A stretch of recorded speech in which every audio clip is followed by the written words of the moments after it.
For 5 rounds, Cain Velasquez dominated Junior Dos Santos to earn the UFC heavyweight championship title once again. We sat down with him with a one-on-one interview exclusively with The Roman Show. Velasquez tells us this time around, it was a lot more meaningful than the first time.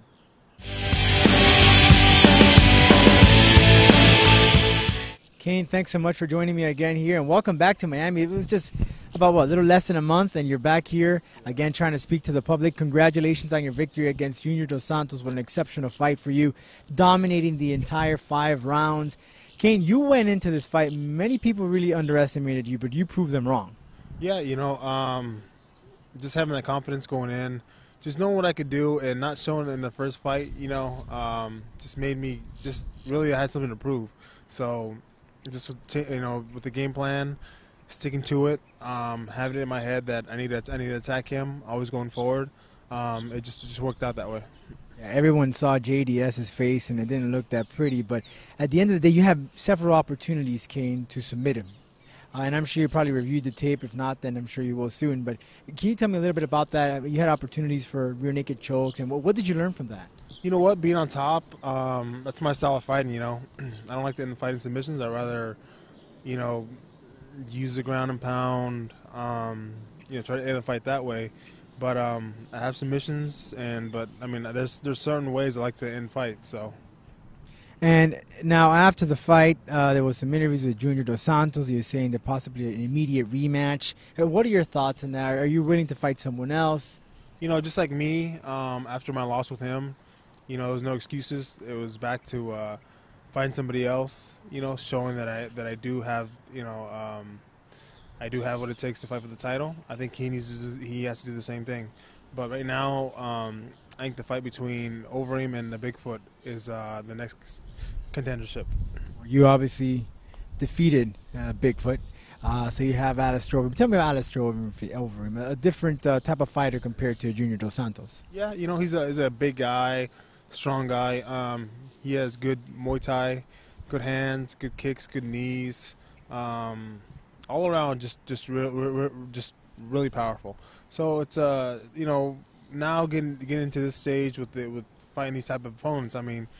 Everybody's tough. There is no easy fight. Every fight is tough. So. Cain, we saw a different side of you as soon as you won that fight. In fact, there was an interview that you got a little bit more emotional. I've interviewed you a couple of times. You're very serious, very humble, but we got to see a different side of you. It was just a great experience. Losing that first fight and pretty much waiting a year for the rematch. Just thinking about it, every day I thought about the loss. To have my only loss, to get my title taken away for that moment.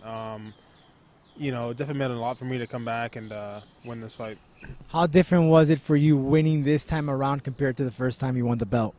This one was just a little more special, to avenge a loss, to get back the title, definitely just was more well worth it.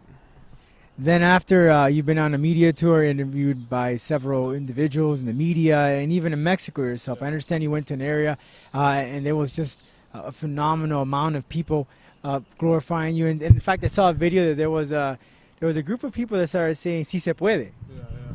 Yeah.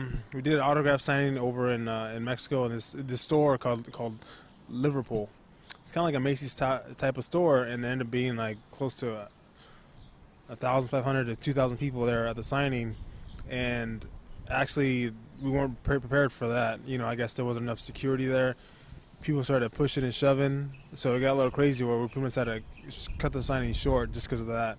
But with that, it just shows that the sport is getting popular. A lot more people are becoming fans of it, especially in Mexico. So it's a good thing.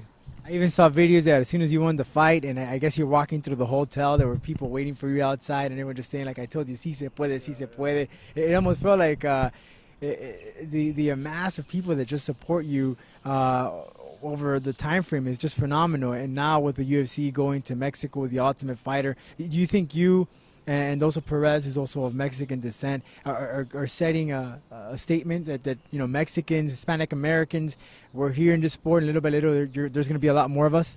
Definitely. It's a thing of constantly growing, a thing of slowly get into it. I think since the Latins have a strong history in boxing, they're gonna have a strong history in this as well. It's just a matter of slowly getting exposure of it, and having gyms pop up everywhere, and then that's when the fighters will come out and. From my understanding, there was people from Central America, Mexico, that were going to Mexico to try out for this great television show. So what's next for you, Cain? You're going to take a little break, do some media tours. Where are you going after Miami? After Miami, going to Chicago, doing a media tour there for a day or so, and then going back home, resting a little bit, and then slowly getting back in the gym. So, when do you think we have a time frame that you'll be defending the belt, where it's up to the UFC? Up to the UFC, we'll see what happens with the fight with Overeem and Bigfoot, and then we'll see what happens after that. Physically though, you came out clean, no injuries in that fight. No injuries, feel good. So just a little sore from the fight itself. Body is tired from the whole training camp that we had, the long training camp, but feel good overall. Lastly, Cain, there's a lot of people that follow us on Twitter, so I got some questions here from folks. Richie Lopez. Richie Lopez wanted to know what is the big part of your training that you credit for not getting tired in your fights?